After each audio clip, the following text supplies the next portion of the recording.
www.potonapoto.com www.potonapoto.com www.potonapoto, ça dit que toi na poto, tu continues la kaka na poto avec l'ami d'ombre, babi moto epela, moto epela na poto kembo kembo kembo alege mboyo lele. Boyo mama, alege boyo lele, tobine la gangolo na hosana, kembo alege boyo lele, poto na hosana, kembo alege boyo lele.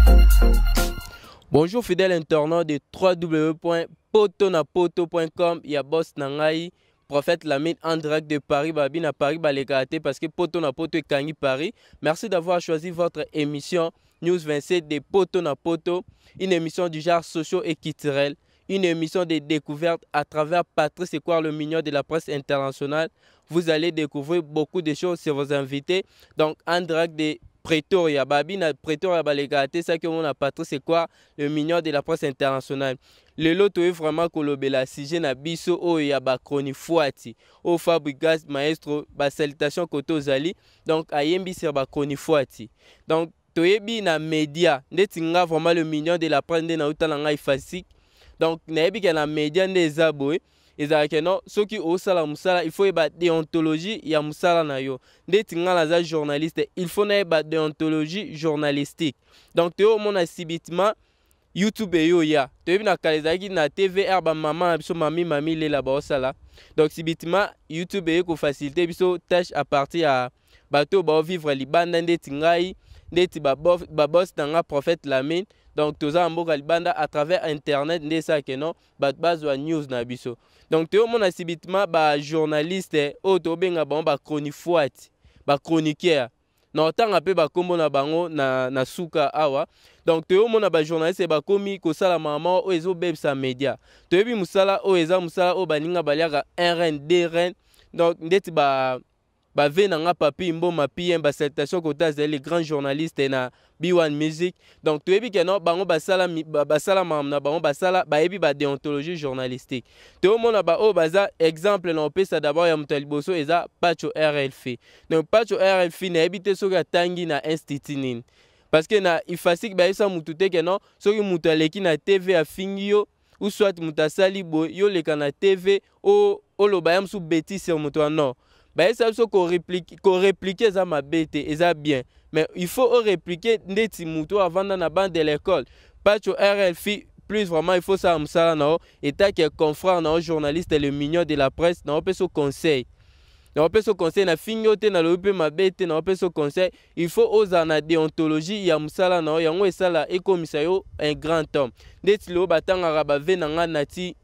lokole batanga raba pia nde batanga ba venanga honorable Zakari Bababaswe yo pe il faut zanara wana poko manara wana ezala à travers boulot na yo. Donc totika mambo ya mike ken piana tout ça la boulot please toi aussi tu es mon confrère journaliste tout ça msala récemment a utaki ozana jobu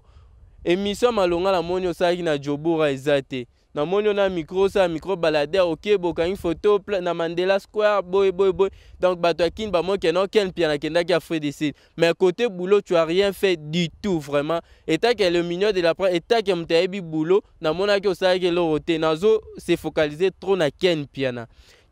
média ezanda wa papa na ote média ezanda wa mama na ote to sala musala comme il faut bato balanda na TV ba umbu na ote bato batara ba wifi na bango pona kota l'émission na ba zoba na ote il faut pesa bango sujet moko o ko édifier bango tika ko pesa msu sujet moko ou soit o koma ba titre mo ezanga mtuna makolo. Donc ezane mona Karine Mokondi la baronne yo pe faut ça amsano comme il faut ba journaliste nyo so mike Fabrigas mbeli bino mutafula mutu na média azate et à travers le bienfait na onde ça que non oye bana à travers courage no yango ça que non o sala msala mo ya bien. Donc lelo vraiment na ke lobela sujet ya ba chroni fuati ba journaliste o baza na déontologie te ba journaliste o baleka na TV ofinga boss baninga oyo ofinga boss nanga nga na oleka na TV na ofinga te mais na ko redresser yo non laksaka ndenge ozali et en plus dans la soki oyebi bouloté donc natango akatoyebi ke ba journaliste ando sa msala bien donc ba salutation na mama nanga mama mami lela babi ye mtakangi antenne awana babi poleka wana il faut zalaka mami lela donc ba jeune findeti ba Karine Mokonzi ba Bibiche Plasma il faut bolanda exemple ya mama so mama mami lela asala msala ne bien jamais mami lela leka pa finga il Hélène jamais mami lela leka pa sabwe mais mami lela ayaka na information na epona opesa ba actualité pona opesa elo nini ezoleka na mboka pona koyamba musicien ko kolobe asirma ya musicien et totika pe lisusu ko kota biso to ba journaliste toza ba l'homme de média totika kokota msusu rando ya Fabregas n'héritier parce que Fabregas n'héritier babanda mamba musique na ina ngana otozala te totika kokota rando ya Ferré na Koffi Olomide etali biso ata mukete tozala pe ni pour ni contre tozala au milieu du village tozala te que non oza journaliste d'autre part au Kebo oza kota Koffi d'autre part au Kebo olobi mabe pona Fabregas non état que l'homme de média état que intellectuel état que bazana déontologie tout ça la musala comme il faut donc je suis vraiment presque à la fin de mon émission. Donc na kebongo na pesa mbote na ba oyanga na pesi mbote ya liboso na les grands boss babi le big boss mutafutara bien koleka ba prêtre nyonso ezali prophète Lamine et donc babi prophète Lamine ba coup de chapeau ba félicitations babi poto na poto nde écartonné na kati ya Jobo awa na pesi mbote na vie na nga Musa mtakangi nanje sans oublier RG Money. Donc na pesi ba salutation ba grand vraiment ba grand na ba respect belé ba grand salutation na nga na Givenchy Toya donc ba Givenchy Toya moi na pota tongo sans oublier Dieu merci Congolo babi Dieu merci Congo mtakangi Captain mtalata keti ya 1600 rennes donc bazui wapi sans oublier DJ babi DJ moro bien na kati ya Nangel RG Money umbela na mon confrère de longue date babi boss Musa mtakangi ba boss nyonso na Angel Kaming te ba matosi ya poto na poto ezo ya déjà donc sans oublier Sandy moi na poto tongo babi fi Chuna fi ya Bella donc sans oublier Jancy Tawa ba le jeune noble babi le jeune noble ya Johannesburg wumela na yo sans oublier Dalton babi venanga Dalton mutakota kota Didier Chombo asomba ba wikazia masanga bazui wapi wumela na yo Blanchard yenga les grands design ya kati ya Pretoria donc yo pe wumela na ba grand salutation babi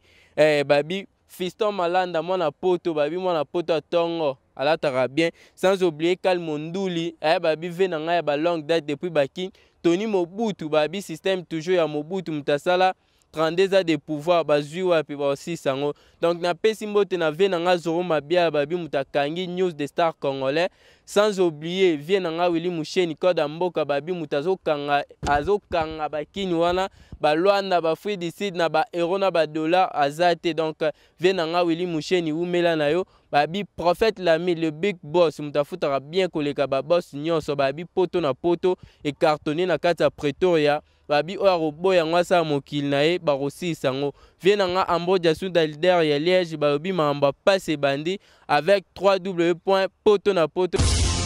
www.potonapoto.com www.potonapoto.com